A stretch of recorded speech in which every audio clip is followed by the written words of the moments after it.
औज़ुबिल्लाहिमिनश्शैतानिर्रजीम बिस्मिल्लाहिर्रहमानिर्रहीम। अस्सलाम वालेकुम। आप देख रहे हैं उर्दू एस्ट्रोलॉजर। मैं हूँ एस्ट्रोलॉजर अलमास यूनुस। आज की वीडियो में हम लोग बात करने वाले हैं इंडिया को पहुंचने वाले नुकसान की। आपको पता है कि इस जंग के नतीजे में इंडिया को एक भारी नुकसान उठाना पड़ा। जैसा कि इंडिया के सेकंड हाउस का लॉर्ड मरकरी बनता है और वो डेबिलिटेड था। सेकंड हाउस हमारी फाइनेंस का, हमारे एसेट्स वगैरह का होता है, तो यहाँ पर इंडिया को फाइनेंशियली बहुत ज़्यादा नुकसान उठाना पड़ा।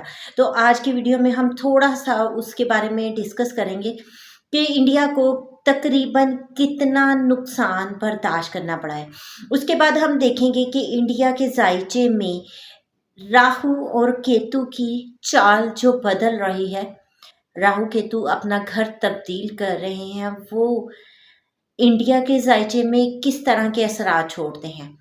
तो यहाँ पर इनकी जो करंट प्लेसमेंट है, यहाँ पे इनकी बनने वाली जो प्लेसमेंट है वो इनके 4th और 10 एक्सिस में हो रही है, जिसकी वजह से इनकी सरजमीन, अवाम, हकूमत, अस्करियत दायरे, ये सब चीज़ें बुरी तरह से डिस्टर्ब हो रही हैं। तो चले हम उन चीज़ों को बड़ी ही तफसील के साथ शेयर करते हैं। सबसे पहले मैं उन लोगों का शुक्रिया अदा करना चाहूँगी जो लोग मेरे चैनल को पसंद करते हैं, वीडियोस को लाइक करते हैं, कमेंट करते हैं और चैनल को शेयर करते हैं। आप सब लोगों का बहुत शुक्रिया। इसी तरह हमारे साथ जुड़े रहिएगा। कोशिश मेरी यही होती है कि आपके इंटरेस्ट के मुताबिक, आपके क्वेश्चंस के मुताबिक वीडियो लाई जाए। जो भी वह टॉपिक आप लोग पसंद करते हैं, जिस पे वीडियो देखना चाहते हैं, ज़रूर मेंशन किया करें, क्योंकि वीडियो बनाने का मकसद ही आप तक इन्फॉर्मेशन पहुँचाना है। तो इसके अलावा जो लोग मेरे चैनल पर न्यू हैं, सबसे पहले चैनल को सब्सक्राइब कर लें, बेल आइकन को प्रेस कर दें ताकि मेरी आने वाली वीडियोस के नोटिफिकेशन आप लोगों को रिसीव हो सके। जो लोग अपना बर्थ चार्ट बनवाना चाहते हैं, स्क्रीन पर मेरे नंबर चल रहे हैं, उन पर मेरे से रब्ता कर सकते हैं। बहुत ही मुनासिब सी फीस के साथ मुकम्मल डिटेल में रहनुमाई दी जाती है। तो बढ़ते हैं अपनी आज की वीडियो की तरफ।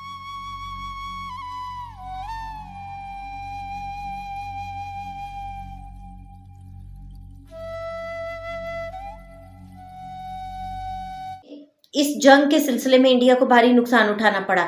दोनों ममालिक अपनी अपनी फिगर्स बता रहे थे, दोनों ममालिक की तरफ से दावे किए जा रहे थे, लेकिन हम बात करेंगे इंडिया की, जो इंडिया अपने मुंह से मानता है कि पाकिस्तान ने उसको नुकसान पहुंचाया है। तो उसमें तकरीबन 20 से 30 अरब डॉलर के दरमियान इंडिया का कहना है कि इंडिया को पाकिस्तान ने नुकसान पहुंचाया है। इसमें सबसे पहले हम बात करते हैं इंडिया की। सबसे पहले हम बात करें चंडीगढ़ वेपन डिपो की। तो चंडीगढ़ वेपन डिपो जो है ना, इंडिया का सबसे बड़ा मिसाइल और गोला बारूद का डिपो है। यहाँ पर बहुत बड़ा इनका जखीरा मौजूद था और 1972 से ये काम कर रहा है। यहाँ पर प्रिहार, आकाश और ब्रह्मोस जैसे खतरनाक हथियार महफूज किए जाते थे, जिसको पाकिस्तान ने निस्तो नाबूद कर दिया और इससे भारत को तकरीबन 5 अरब डॉलर के करीब नुकसान पहुंचा। उसके बाद हम बात करते हैं इंडिया की श्रीनगर बेस की। तो श्रीनगर बेस 1964 से कश्मीर पर IAF तसल्लुत कर रही थी। पाकिस्तानी तैयारों के हमले में मुकम्मल तौर पर इसको तबाह कर दिया गया। ये बेस रोज़ाना दर्जनों जंगी परवाज़ों का मरकज़ थी, जो कि अब सिर्फ मलबा है।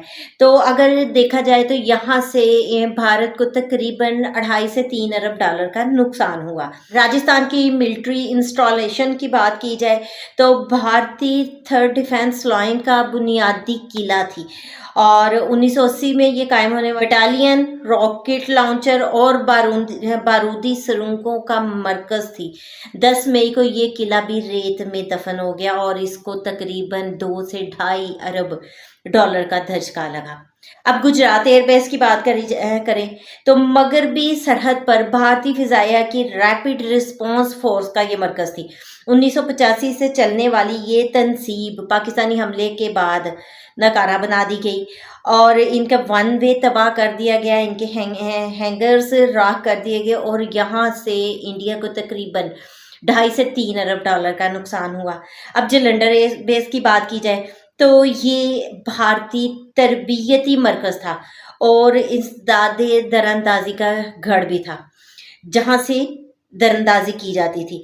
तो यहाँ पर रडार सिस्टम्स मार्क फाइटर्स और इंस्ट्रक्टर्स की पूरी टीम मौजूद थी। यहाँ पर पाकिस्तान ने 2 से ढाई अरब डॉलर का इनका नुकसान किया। उधमपुर की एयरफील्ड की अगर बात की जाए, जो जम्मू के पहाड़ी इलाकों में भारतीय फौज की सप्लाई का हवाई रास्ता था, यहाँ पर रडार टावर और रनवे पाकिस्तान ने मुकम्मल तौर पर बर्बाद कर दिया और यहाँ से इनको तकरीबन 2.5 से 3 अरब डॉलर का नुकसान हुआ। और आदमपुर एयरफील्ड की बात की जाए तो ये 1971 से मगरबी कमान की फाइटर जेट और तकनीकी मावनत का मरकज़ थी। फतेह मिसाइल की ज़रब ने यहाँ के हैंकर्स को जलाकर राख कर दिया। यहाँ से भारत को तकरीबन 2 से ढाई अरब डॉलर का नुकसान हुआ। उड़ी सप्लाई डिपो की अगर बात की जाए तो कश्मीर और भारतीय फौज के लिए खुराक, गोला बारूद और अद्वियात का मरकज़ ये बेस थी। 10 मई को इसकी तबाही शुमाली कश्मीर में भारतीय सप्लाई लाइन्स का गला घोंट गई और यहाँ से तकरीबन 1.5 से 2 अरब डॉलर का नुकसान हुआ।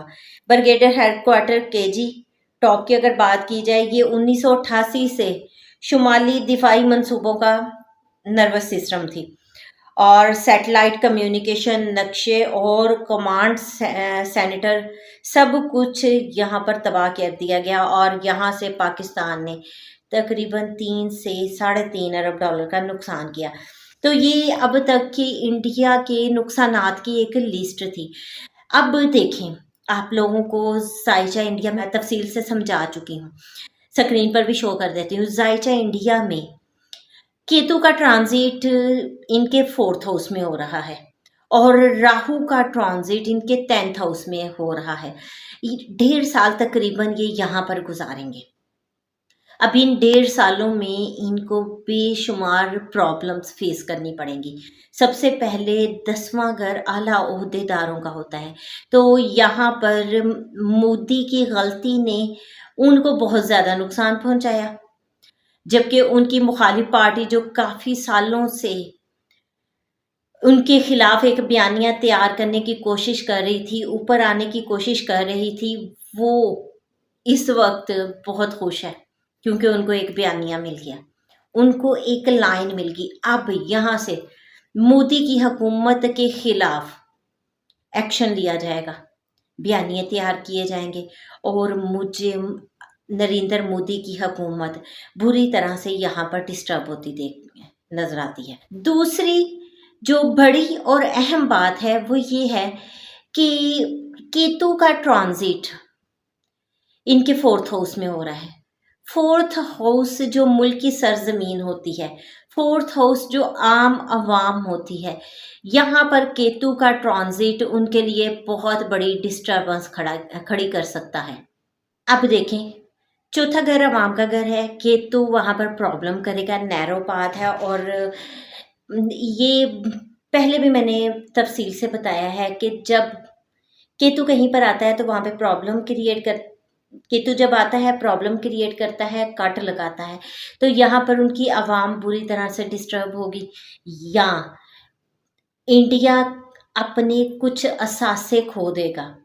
ठीक है, कोई बहुत कीमती असासा खो सकता है।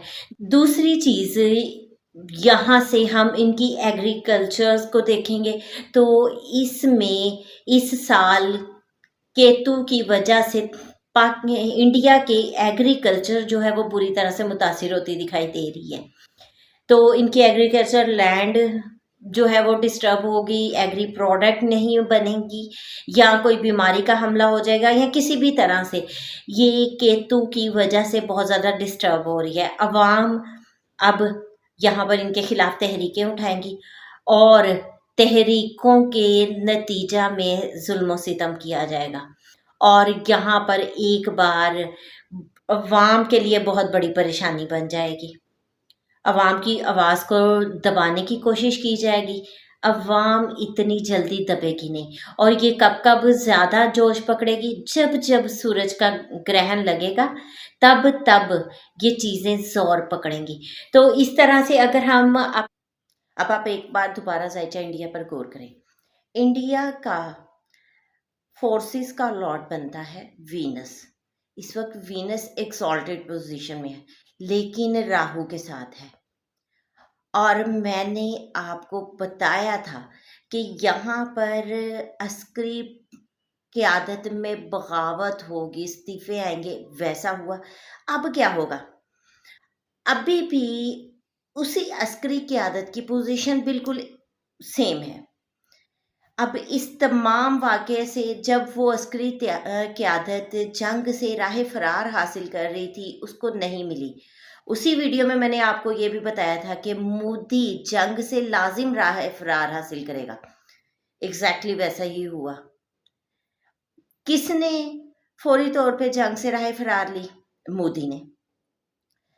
लेकिन मैंने आपको शुरू में ये प्रेडिक्शन भी दी थी कि ये जंग न्यूक्लियर वार में नहीं जाएगी।